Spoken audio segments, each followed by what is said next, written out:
Merci. Je crois qu'aujourd'hui, c'est la continuité de notre enseignement. Euh, c'est très complexe aujourd'hui. L'enseignement est absolument complexe. Comment faire le choix d'un bon Dieu? C'est ce que nous allons étudier aujourd'hui. Comment un homme peut faire le choix d'un bon Dieu?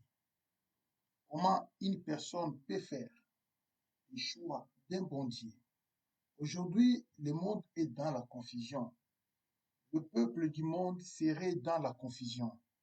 Quand vous allez partir en Asie, il y a deux dieux qui dominent. Il y a un dieu dominant d'abord. Voilà. Et quand vous allez partir dans le reste du monde, il y a aussi un dieu qui domine. C'est Jésus. Mais au milieu de tous ces deux dieux que je viens de citer, il y a des dieux qui sont là encore. Nous avons Bouddha, nous avons Hindou. Vous voyez comment ça se passe? C'est de cette manière-là. Comment faire le choix d'un bon Dieu? Listen, quelque chose que je dois encore arranger ici. C'est pas facile, hein? Tu n'arranges comme si tu n'arranges pas. Tu fais ceci, tu fais cela. Very, very difficult.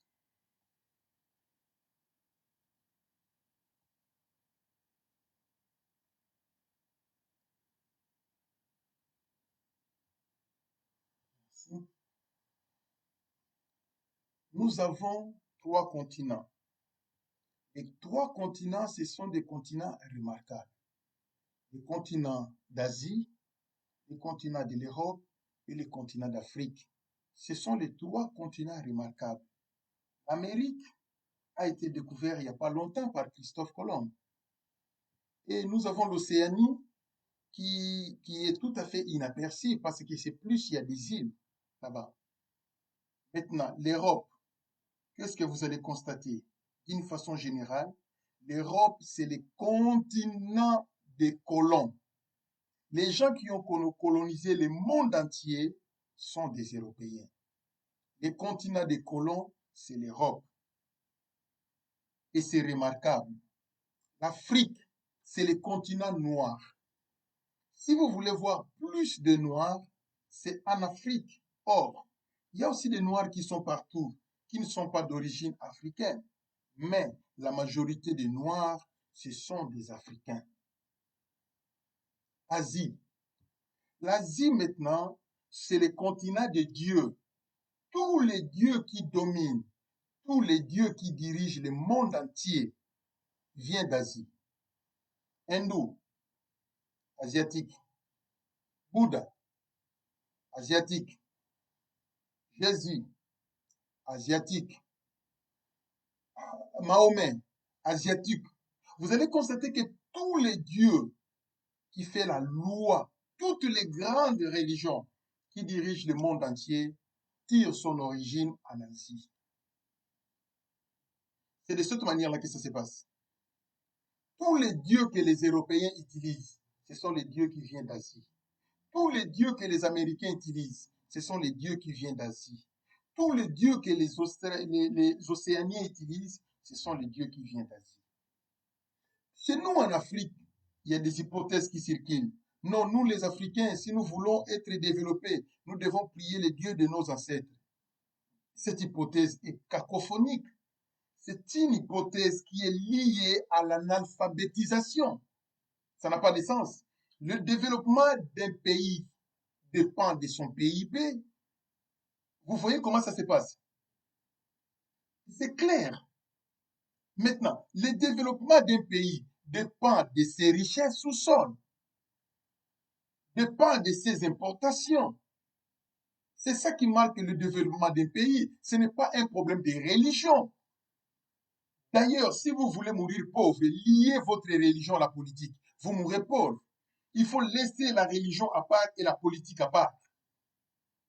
C'est ça le principe du développement. Les pays se développent, un peuple se développe par l'intellectualisme et non par la religion. C'est de cette manière-là que ça se passe. Il y a un seul chemin qui peut faire que le peuple aille en avant, c'est le chemin de l'intelligence. La technologie, ce n'est pas la religion, ça c'est la science. Je vous en prie, c'est le cerveau. La science, c'est la science. S'il y a des astrologues aujourd'hui, des gens qui visitent les planètes, mais ça c'est la science. Les vêtements que nous portons, c'est la science, c'est l'intelligence, ça c'est pas la religion. Vous voyez comment ça se passe. Maintenant, il y a beaucoup d'Africains qui sont bornés par des idéaux ultra bas. Ils disent que voilà, chez nous au Congo, si nous voulons que le Congo puisse être développé, nous devons adorer les dieux de nos ancêtres. Et qu'est-ce que ces dieux-là vont faire? Ils ne font rien faire. C'est l'intelligence. Allez à l'école. Prenez le temps de l'étudier. Il faut combattre pour que les écoles soient gratuites, que tout le monde aille à l'école, école primaire, école secondaire, école universitaire, pousser les gens à aller en avant. Et le pays se développera. Ah, regardez-moi en Russie, il y a une loi qui est là-bas. Si tu veux libre, il faut être licencié. Tout celui qui ne sera pas licencié va aller faire l'armée. Et tout le monde refuse de faire l'armée, il préfère étudier pour devenir licencié. Vous constatez, en Russie, la majorité sont des licenciés à cause de cette loi. Et ils poussent les gens à aller en avant. Mais est-ce que la Russie, c'est un pays arriéré sur le plan technologique? Je dis non. Je dis non. C'est comme ça que ça se passe. Il y a beaucoup de choses, beaucoup de philosophies que nous, les Africains, nous avons posées sur la table. Ce sont des philosophies erronées.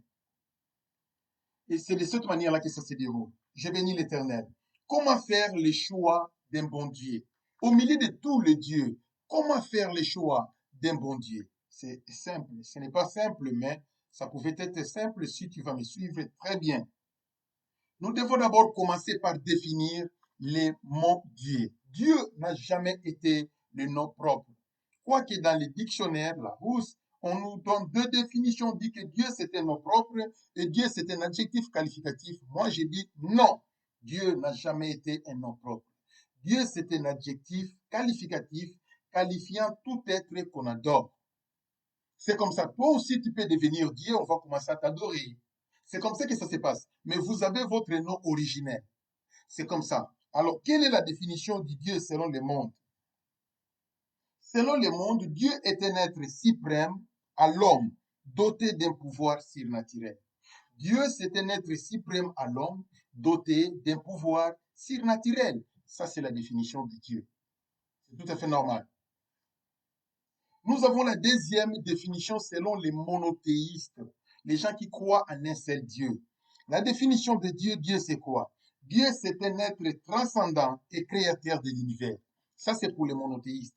Ils disent que Dieu c'est un Dieu transcendant et créateur de l'univers. Ce sont les monothéistes qui croient que le monde a été créé par Dieu. Ce sont les monothéistes qui croient que c'est Dieu qui est le créateur du monde. Eux, nous avons trois religions monothéistes dans le monde entier.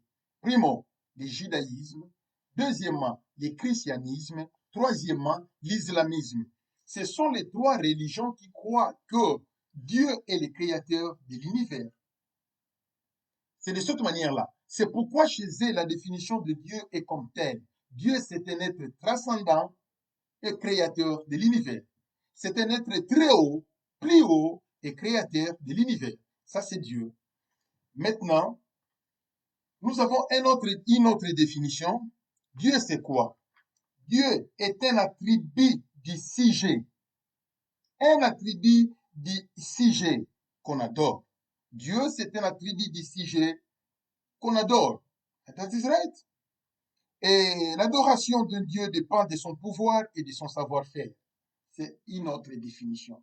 Dieu, c'est un attribut du sujet qu'on adore. Parce que Dieu a toujours été un être humain.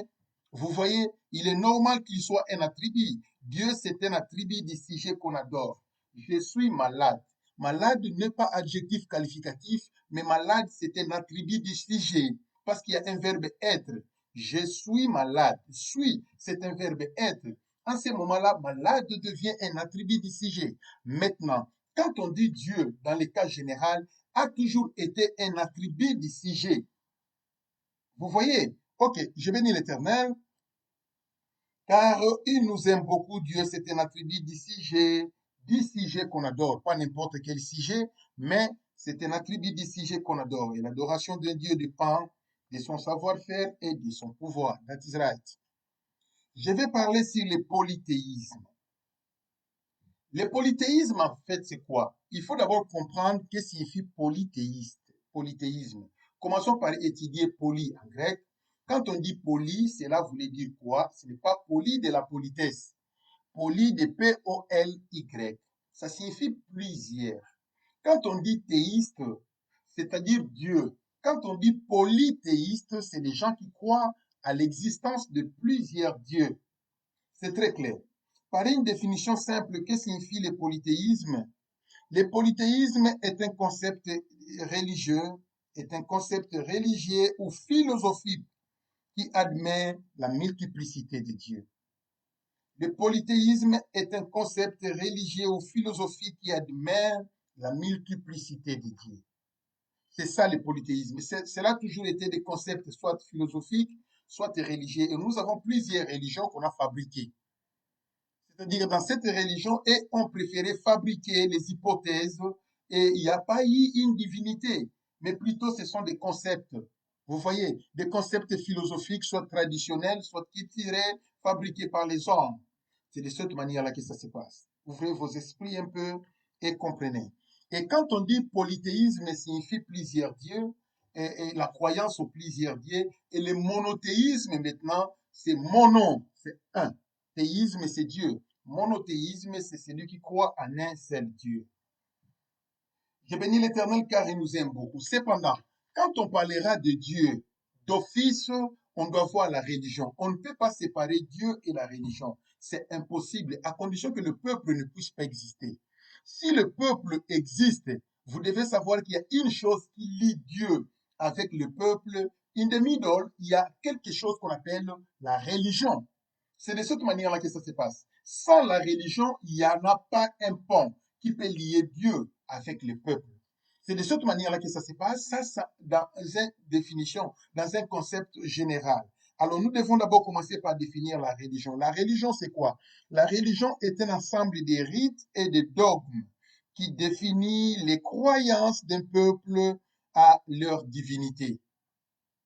La religion est un ensemble de rites et de dogmes qui définit les croyances d'un peuple à leur divinité. C'est un ensemble de rites et de dogmes.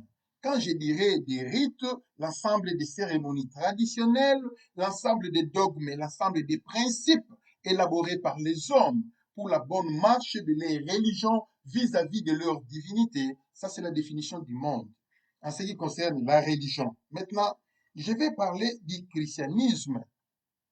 Je donne une définition de la religion selon les chrétiens. Alors, le christianisme, c'est quoi? Parce que quand quelque chose se termine par isme, on sous-entend qu'il y a déjà la présence d'une religion. Il y a déjà la présence d'une croyance. Vous voyez, quand on dit moboutisme, c'est-à-dire il y avait déjà des gens qui commençaient à croire que Mobutu était un être qu'on pouvait adorer et les gens adoraient déjà Mobutu et les gens invoquaient déjà les dons de Mobutu parce que dans le deuxième monde, il était déjà comme Dieu, selon les témoignages des magiciens convertis. Je ne sais pas si c'est vrai. Si cela n'est pas vrai, rejetez. Si cela est vrai, que cela vous donne de l'intelligence. Très bien. Le christianisme est un engagement individuel par la foi. Alléluia. Le christianisme, ce n'est plus maintenant un ensemble de dogmes et de rites. Non. Le christianisme est un engagement individuel par la foi en Christ et à sa doctrine. Alléluia. Le christianisme est un engagement individuel par la foi en Christ et à sa doctrine. C'est comme ça que ça se passe. Un engagement individuel et par la foi en Christ et à sa doctrine. C'est ça qu'on appelle le christianisme. En réalité, il y a beaucoup de gens qui diront que le christianisme n'est pas une religion. Non. Moi, je crois que cette hypothèse ne peut pas être mise sur la table pour débattre et discuter sur les objets inutiles. Quand on dit religion, on voit Dieu. Les gens diront que non, chez les chrétiens, les hommes ne se sont pas mis d'accord pour élaborer les lois de la création. Mais non, qu'entendez-vous par les conciles de Nicée? Ce sont les hommes qui se sont mis d'accord pour fabriquer un livre qu'on appelle la Bible. Vous voyez, ça, ce n'est pas Dieu qui avait quitté le ciel pour fabriquer la Bible, et ce sont les hommes qui ont fait des conciles et des conciles, des conférences et des conférences. La Bible a été élaborée, quoique les contenus de la Bible ne venaient pas des hommes. That is right. Mais au moins, ce sont les hommes qui ont fourni un effort pour récollectionner les rouleaux, pour transcrire, c'est-à-dire translate, hein, pour imprimer des Bibles dans des différentes langues. C'est de cette manière-là que ça se passe. Donc, quand il y a déjà la mémise de l'homme dans les affaires de Dieu, on voit déjà le principe de la religion. C'est de cette manière-là que ça se passe. Je peux encore vous donner des exemples. Quand nous allons parler de la religion, et le christianisme, c'est une religion. Cela voulait dire quoi? Cela ne voulait pas dire que le christianisme est devenu une religion égarée. Non, parce qu'au sein du christianisme, nous avons plusieurs dogmes. Nous avons aussi nos dogmes à nous que nous avons acceptés, mais ce sont les dogmes positifs. Mais d'où viennent les dogmes? Les dogmes viennent des hommes, ça ne vient pas de Dieu. Vous voyez comment ça se passe? Maintenant, dans la doctrine chrétienne, il n'y a pas que la parole de Dieu et des dieux du ciel, non, il y a aussi les dogmes. Je peux commencer à vous donner les exemples. Qui est ce pasteur pendant sa prédication n'a jamais utilisé le mot enfer? Enfer n'est pas biblique. L'enfer, mais c'est le nom enfer est venu dans les conciles, dans la conférence. C'est une convention, mais le nom enfer n'est pas biblique. Ce qui est dans la Bible, c'est le temps ardent des faits, pas enfer. Peut-être les Bibles actuelles, on pouvait écrire enfer, mais dans les textes originaires, enfer, il n'y en a pas. Vous voyez, je peux vous donner un autre exemple pour que vous puissiez comprendre ça. Et quand nous allons dire que la prière d'autorité, dans la Bible, ça n'existe pas. Ces mots prière d'autorité, ça n'existe pas dans la Bible. Il y a l'acte d'autorité qui existe, mais prière d'autorité, où est-ce que vous avez dit ça dans la Bible? Ça n'existe pas. Ça, ce sont les hommes qui ont créé des termes. Ça fait partie des dogmes. Je peux vous donner un autre exemple. Prière du remerciement n'existe pas dans les textes originaires. Ça s'appelle action de grâce, mais pas prière du remerciement. Mais dans les Bibles actuelles, on a écrit, on a ajouté prière du remerciement. Mais dans la Bible, il n'y en a pas. Regardez-moi toutes les versions du second 2019 et 1910. Vous n'allez pas voir prière du remerciement, mais plutôt ça s'appelait action de grâce. Vous voyez, c'est de cette manière-là que ça se passe. Mais aujourd'hui, tous nous disons, nous allons remercier Dieu. Oh Seigneur, merci parce que tu as fait ceci. Ces genres de prières n'existent pas. Comment on appelle ça? Les dogmes positifs. C'est comme ça que ça se passe. Je peux vous donner un autre exemple. Lucifer. Où est-ce que vous avez vu ça? Les noms Lucifer, c'était nos conventionnels. Qui est le pasteur qui n'a jamais utilisé ce terme Lucifer? Tous nous les utilisons, c'est-à-dire que nous l'avons adopté comme tel. Mais ça, c'est les dogmes. Dans la Bible, Lucifer n'existe pas. Ça n'existe pas. Il n'y a que Satan, il n'y a que diable, c'est fini. Léviathan, ça c'est biblique, mais Lucifer, ça c'est derrière une conférence des hommes, derrière les conciles qu'on a adoptés de tels mots. Ouvrez vos esprits et comprenez. Je peux commencer à vous donner plusieurs choses que nous utilisons qui ne sont pas dans la Bible, mais ce n'est pas mauvais. Ce n'est pas mauvais, c'est tout à fait normal. Et je peux vous dire, où est-ce que vous avez lu dans la Bible le mariage civil? Où est-ce que vous avez eu ça? Dans la Bible, le mariage civil n'existait pas. Dans la Bible, le mariage religieux n'existait pas. Il n'y a que mariage dot. Point. C'est cela qui existe. Donc, c'est les mariages coutumiers qu'on peut trouver dans la Bible. Mais des mariages religieux, des mariages civils, ça n'existe pas. Mais pourquoi nous acceptons ça? Pourquoi nous les pratiquons? C'est parce que ça fait partie des principes dogmatiques. Donc, c'est-à-dire tout ce qui est dogmatique n'est pas toujours mauvais. Il y a des dogmes positifs et il y a des dogmes négatifs. Et je peux vous donner plusieurs exemples, mais au moins, je m'arrête là. Je voulais seulement vous faire comprendre que le christianisme, c'est une religion. Quand quelqu'un dit que le christianisme n'est pas une religion, parce que ce n'est pas les hommes qui ont fait ceci, cela, et c'est pour cela ça vient de Dieu, tout vient de Dieu, c'est archi faux. J'ai dit archi faux. C'est comme ça que ça se passe. Il y a la part de Dieu, il y a la part des hommes. La parole qui est dans la Bible, c'est la part de Dieu. C'est la parole de Dieu. La Bible est composée de la parole de Dieu à 100%. Je suis d'accord avec vous. Mais quand on dira le christianisme, vous devez savoir que c'est bel et bien une religion. Parce que sinon, nous allons enlever le isme à la fin du christianisme. Appelons seulement, nous sommes des chrétiens, on ne peut pas appeler ça christianisme. Vous voyez, quand on dit déjà christianisme, il y a isme à la fin, c'est que cela prouve qu'il y a une doctrine. Quand il y a une doctrine, on voit déjà une religion. Quand il y a une religion, on voit déjà la présence de Dieu. Donc, ne soyez pas des zélés aveugles, des gens qui copient, qui font des copier-coller d'un certain pasteur qui avait commis l'erreur parce qu'il était charismatique, parce qu'il était puissant, son erreur tout le monde fait des copier-coller sans faire des analyses. Non, ça n'existe pas. Et plus, ce sont des églises évangéliques. Là où moi j'évolue, c'est là où nous commettons beaucoup d'erreurs. Mais vous devez savoir que nous ne sommes pas plus intelligents que les protestants. Nous ne sommes pas plus intelligents que les catholiques, nous les évangélistes. Nous sommes beaucoup plus désorganisés. Nous sommes beaucoup plus dans l'hérésie. Vous allez trouver plus d'hérésie chez nous que chez les protestants. D'ailleurs, je ne cite pas des catholiques. C'est de cette manière-là que ça se passe. Sur le plan, les calibres intellectuels, moi, je crois que de la conception des choses, et nous dépasse de loin. La preuve en est, toutes les théologies, les écoles de théologie que nous sommes en train de fabriquer, où est-ce que nous avons eu la connaissance? Nous avons commencé par étudier les théologies des protestants. C'est comme ça que ça s'est passé. Par après, nous avons commencé à fusionner, faire le mélange entre ce que nous avons étudié chez les protestants avec les mouvements charismatiques. On met un enseignement, une demi-idole, et c'est cela que nous donnons à nos peuples aujourd'hui. Vous voyez, on fait le mélange des réveils avec la religion radicale des protestants et plus l'évolution scientifique. Quand on les insère, ça forme maintenant une certaine structure d'enseignement. Mais vous n'allez pas nier que toutes les théologies que nous étudions, nous avons épousé cela chez les protestants. C'est de cette manière-là que ça se passe. Allez aux États-Unis, vous allez voir que c'est comme ça. On ne change rien. Donc, il ne faut jamais engager des discussions verbales qui ne servent pas. Le christianisme, c'est une religion. Je bénis l'Éternel car il nous aime. C'est tout comme nous avons aujourd'hui une cacophonie d'enseignement. Les gens diront que la fête de Noël n'existe pas. C'est une convention des hommes. Jésus n'était pas né au mois de décembre. Mais c'est vrai. Mais c'est dogmatique. C'est une convention des hommes, c'est vrai. Que Jésus est né le 25 décembre. Est-ce que c'est la raison qu'il faut bannir ça pour ne plus dire que Jésus était né le 25 décembre? Mais si c'est une convention that is normal, nous devons les respecter comme telles. C'est de cette manière-là que ça se passe. Dis-moi maintenant, lundi, mardi, mercredi que vous utilisez, est-ce que ce sont des noms sacrés? Vous dites que non, Noël, c'est l'adoration du Dieu soleil. Mais oui, ça corrobore, c'est l'adoration du Dieu soleil pour les idolâtres. Nous sommes des chrétiens. C'est la commémoration de la naissance de Jésus. C'est comme ça que ça se passe.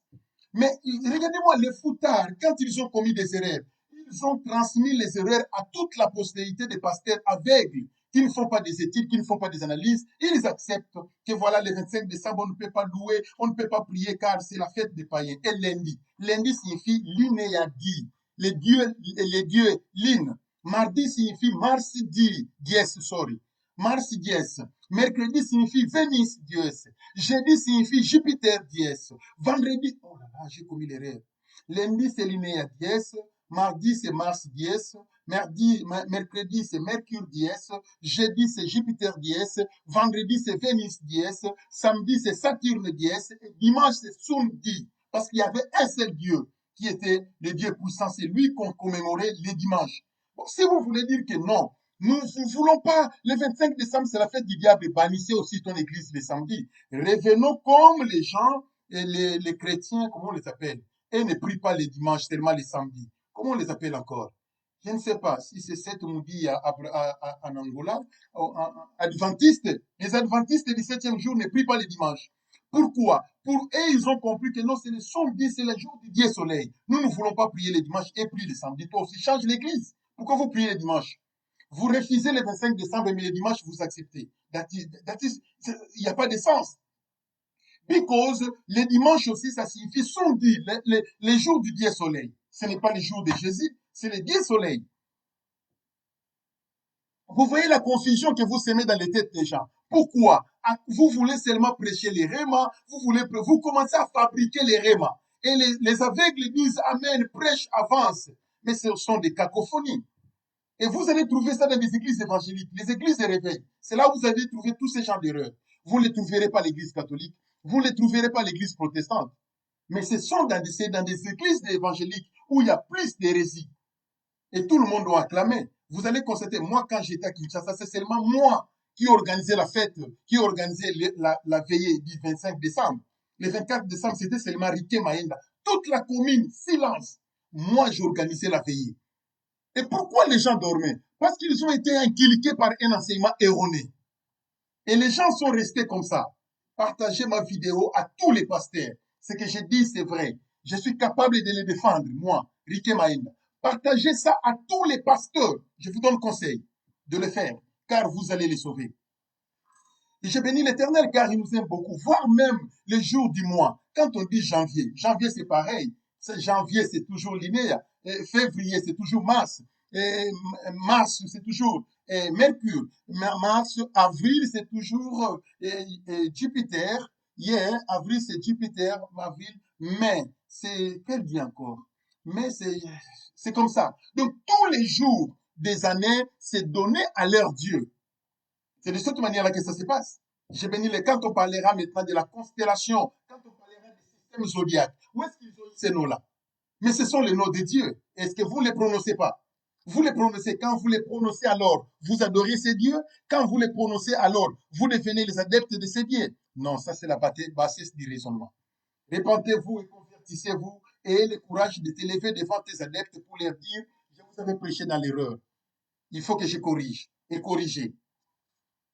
Je bénis l'Éternel car il nous aime beaucoup. Maintenant, j'ai bien expliqué, j'ai donné les définitions de Dieu. Maintenant, je vais vous expliquer en réalité les origines maintenant de Dieu et des religions. C'est ce que je vais vous expliquer. Suivez-moi tout de suite là dans la deuxième vidéo. Nous sommes en train de parler sur les choix, comment faire les choix d'un bon Dieu. Je m'arrête ici parce que dans bientôt il sera 30 minutes et suivez-moi la deuxième vidéo. Je vais vous expliquer maintenant les origines des principaux dieux. Je vais détailler les tout. Et quand je finirai mon enseignement dans le tome 3, ça c'est le tome 1, il y a tome 2, tome 3, alors vous allez comprendre qui est le Dieu que vous allez choisir. Je bénis l'Éternel car il nous aime beaucoup. Je vous aime beaucoup. Bye. À nous revoir à la deuxième vidéo. Que Dieu soit avec vous, que Dieu vous bénisse. Au nom de Jésus, à Kissio.